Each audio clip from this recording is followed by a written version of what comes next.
Hi everyone, I'm Carolyn Hodges-Simeon. I'm a biological anthropologist. I'm going to do something a little bit different than everyone else, I'm guessing, and focus a little bit more on explaining my field because most people aren't familiar with what biological anthropology is. So I'm also going to read so I stay on track for time. So I want to start off with a little thought experiment.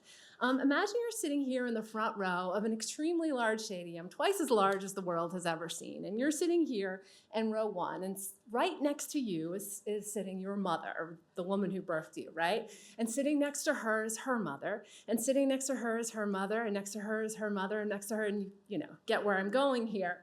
Of course, this is totally fiction because all these mothers, as you know, are long dead. But you know they existed. Well, not all the mothers, right? You know that they existed. You know that they faced challenges in their life. You know they grew, that they reached maturity, that they found a mate, and that they had at least one child, or you would not be sitting here today, right? So this keeps going on and on, filling up the first row and the second row and the third, all the way up to the top. And you notice there's not a single missed seat because you're the product of an unbroken line of successful reproducers. So you decide you're going to go and walk up to get a vantage point on all these individuals, your direct lineage of ancestors. And as you walk up, you notice that the mothers start to look a little bit different. Their posture changes, their hair, maybe more hair, their face changes, and they start to look a little more like a tree-dwelling ape. And so at the very last seat at the top, you're sitting next to the common ancestor with you and chimpanzees. And what we do in biological anthropology is to take that big vantage point, to look out at all of those mothers and try to understand what are the changes that occurred, why did they occur, and also how taking this big, deep time, long view is relevant for understanding human health and well-being in the present. In particular, our long evolutionary history as mammals helps us to see our health as the outcome of competing evolutionary demands. All living things are constrained by metabolism, and natural selection designs bodies not to be perfect, but to be optimal, efficient trade-offs, to make trade-offs between investments in growth and reproduction and maintenance.